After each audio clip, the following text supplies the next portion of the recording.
तरह से यहाँ पर तमाम बड़ी परियोजनाओं का शिलान्यास हुआ। हमारे साथ हमारे खास मेहमान भी इस वक्त जुड़ रहे हैं। आइए सीधे रुख करते हैं हमारे खास मेहमान का। प्रोफेसर चौधरी हमारे साथ जुड़ चुके हैं।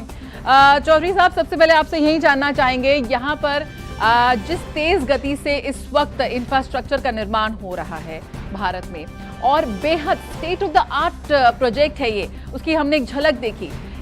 जो अब विदेशों में जाकर जिस तरह की सड़कें, एक्सप्रेस हाईवे हम देखते थे, आज उन्हें हम भारत में बनता देख रहे हैं। रिकॉर्ड टाइम में इनको बनाया जा रहा है। सबसे पहले तो आपकी पहली प्रतिक्रिया, हमने वो फिल्म देखी, वो तस्वीर देखी, किस तरह से आज इस एक्सप्रेस हाईवे का जो उद्घाटन किया, शिलान्यास किया, बिल्कुल state of the art, latest technology से लेस, किस तरह से ये भारतवासियों की जिंदगियों के गियर शिफ्ट करता नजर आएगा, उसमें क्या क्या कहेंगे आप? प्रधानमंत्री ने इसका जिक्र किया। नहीं, सबसे पहले तो प्रधानमंत्री जी को इस बात का बहुत बहुत धन्यवाद और आभार कि इस समय हम उस भारत देश में रह रहे हैं जहां हम न सिर्फ बड़े सपने देख रहे हैं, उन बड़े सपनों को साकार होते हुए भी देख रहे हैं। और जिस तरह से 140 करोड़ भारतीय अपना पूरा संकल्प लेके प्रधानमंत्री जी के दिखाए हुए रास्ते पे हम जिस तरह से आगे बढ़ रहे हैं, इंफ्रास्ट्रक्चर का कोई भी सेक्टर हो, रेलवेज हो, हाईवेज हो, पोर्ट, शिपिंग, वाटरवेज, हर सेक्टर में आगे बढ़ रहे हैं। अगर हम टेलीकॉम को देखें, वो भी एक इंफ्रास्ट्रक्चर है, उसमें भी तेजी से आगे बढ़ रहे हैं। जिस तरह से अभी इन दिनों सेमीकंडक्टर की 3 यूनिट्स अप्रूव नया हुआ, उसमें हम तेजी से आगे बढ़ रहे हैं। रिन्यूएबल एनर्जी में अगर हम देखें, सोलर एनर्जी, उसमें हम तेजी से आगे बढ़ रहे हैं। तो ऐसा कोई क्षेत्र नहीं है जहां भारत बहुत तेजी से आगे बढ़ रहा है। और 2047 तक विकसित भारत बनाने के जो संकल्प हम 140 करोड़ भारतीयों ने लिया है, जो प्रधानमंत्री नरेंद्र मोदी जी के दिखाया हुआ है, मुझे लगता है हम लोग बहुत तेजी से उसकी तरफ आगे बढ़ रहे हैं। बिल्कुल। तो लेकिन प्रोफेसर मनोज चौधरी, यहाँ पर जो कार्यशैली में बदलाव हुआ है, उसका जिसका वो शिलान्यास करते हैं, उसका उद्घाटन करते हैं। पहले डिले होता था, अब डिलीवरी हो रही है, उस बारे में क्या कहेंगे?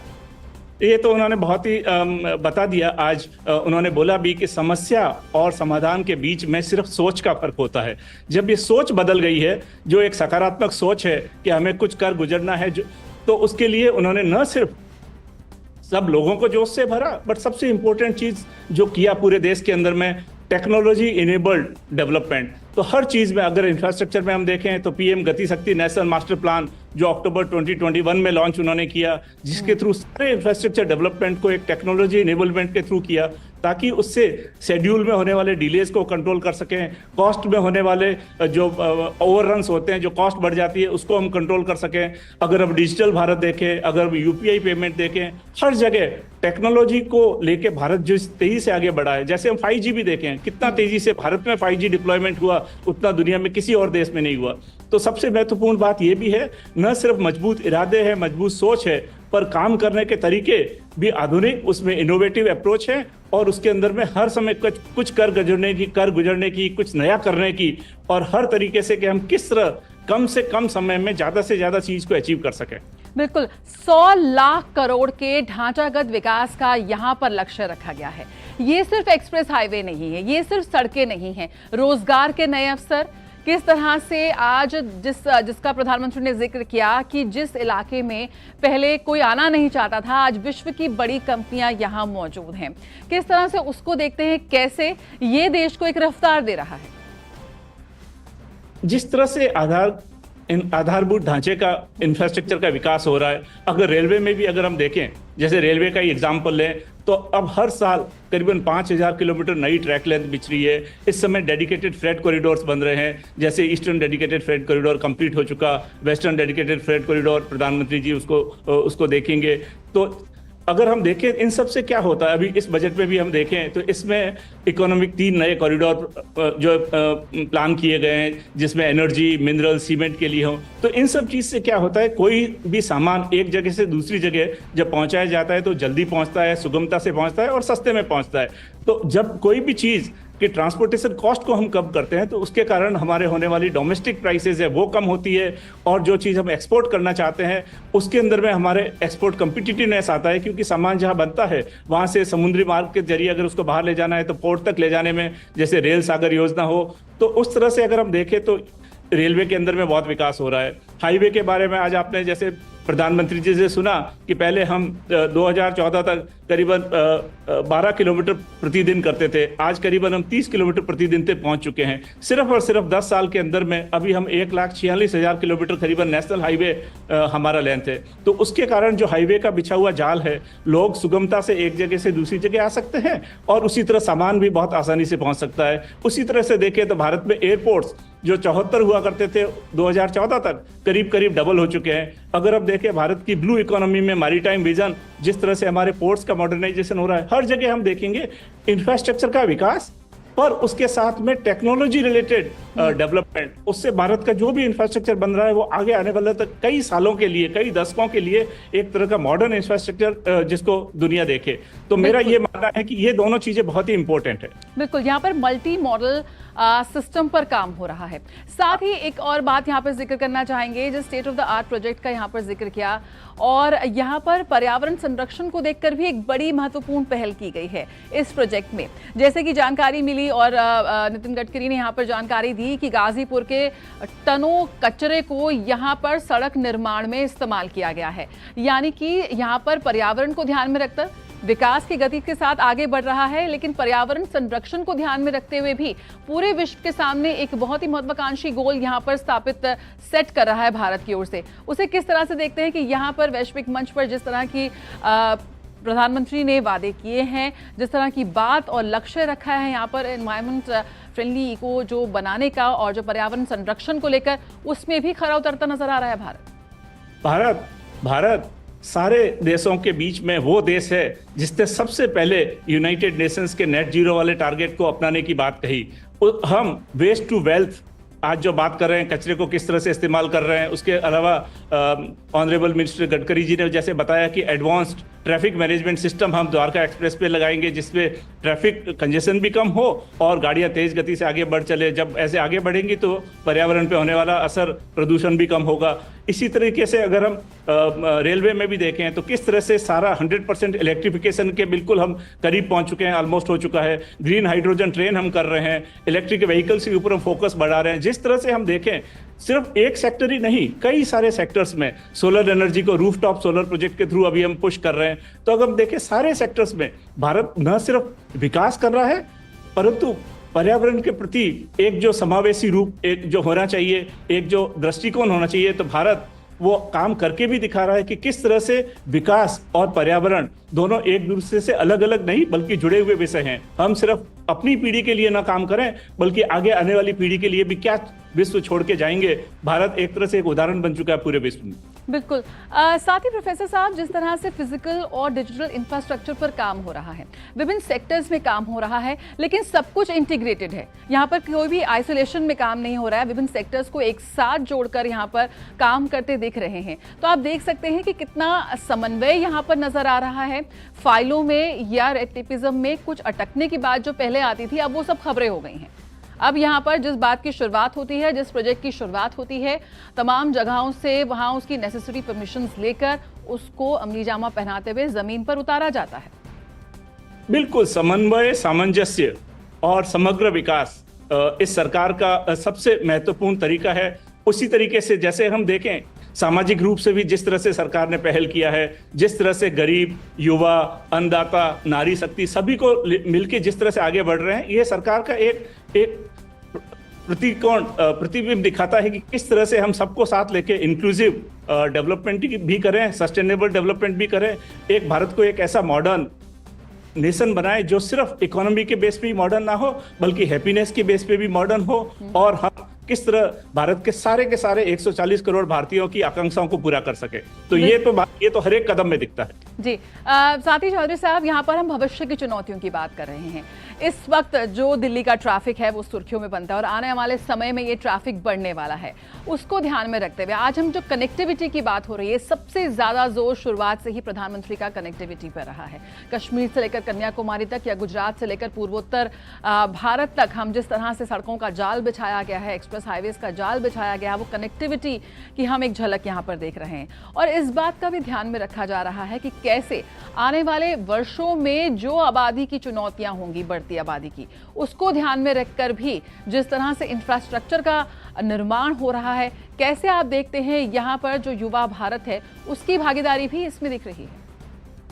युवा भारत, आज भारत का सबसे बड़ा जो एडवांटेज है वो भारत की युवा शक्ति।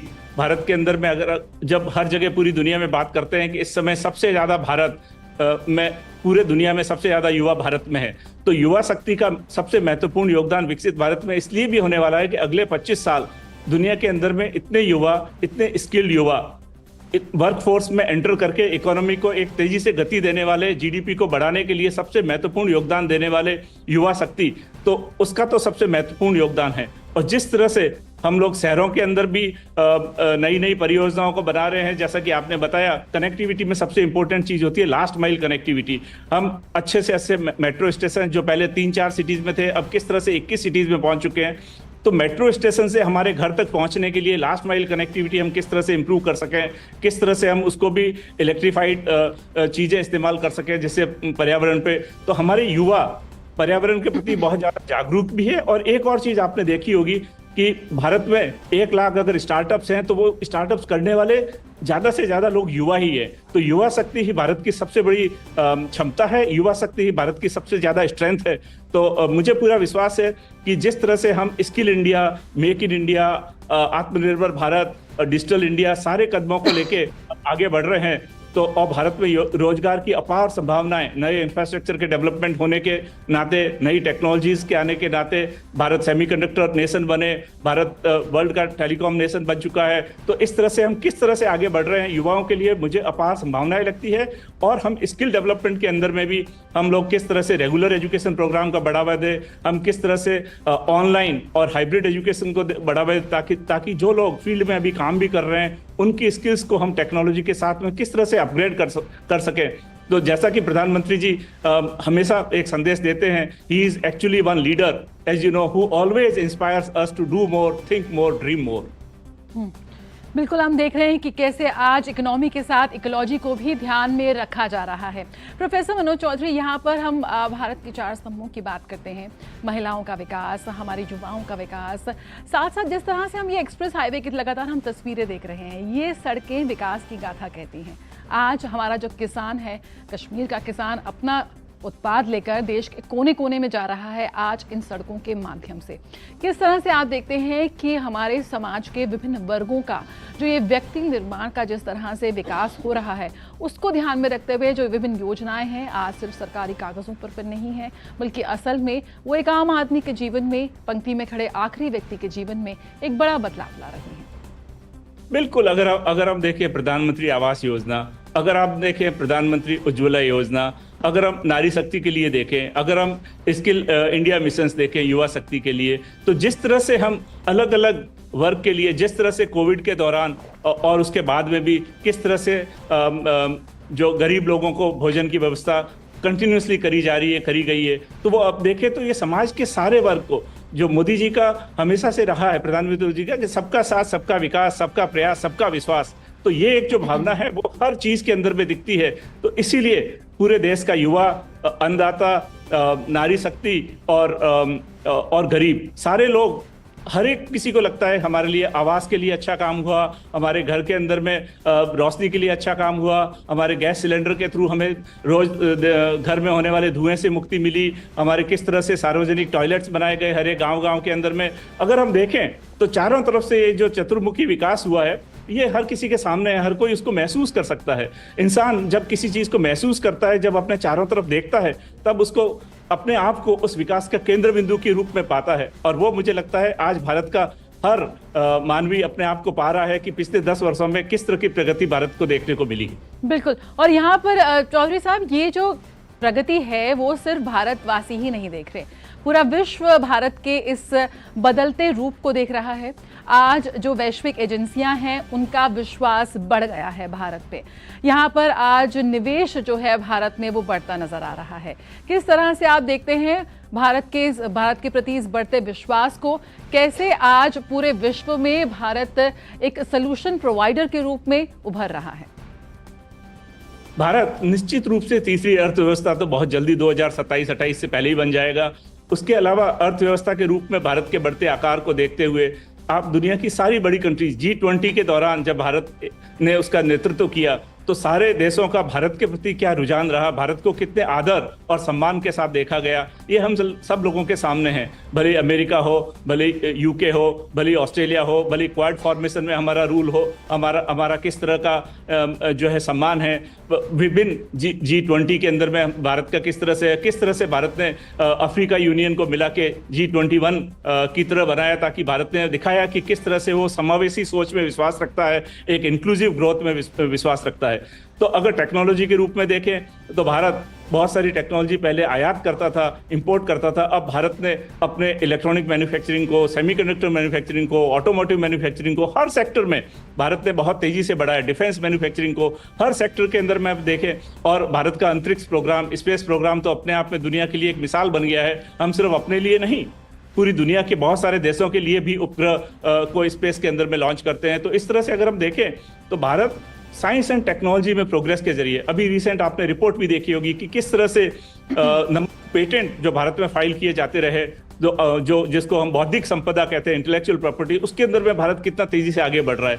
तो आने वाले भारत, मजबूत भारत, विकसित भारत के लिए ये भारत का जो मूलभूत ढांचा है, जो आधारभूत ढांचा है, जो बौद्धिक ढांचा है, जो युवा ढांचा है, अगर इस सबको हम मिला के देखें तो आने वाला काल तो बहुत ही सुनहरा होने वाला है। और अभी हम अमृतकाल में हैं, 2047 तक भारत निश्चित रूप से, मुझे लगता है उससे पहले ही हम 35 से 40 ट्रिलियन डॉलर की इकॉनमी बनेंगे। तो उसके अंदर एक विकसित भारत का जो सपना होना चाहिए हम सब लोगों का, वो बहुत जल्दी ही साकार होगा। बिल्कुल, बहुत बहुत शुक्रिया प्रोफेसर मनोज चौधरी हमारे साथ जुड़ने के लिए, इस खास चर्चा में हिस्सा लेने के लिए।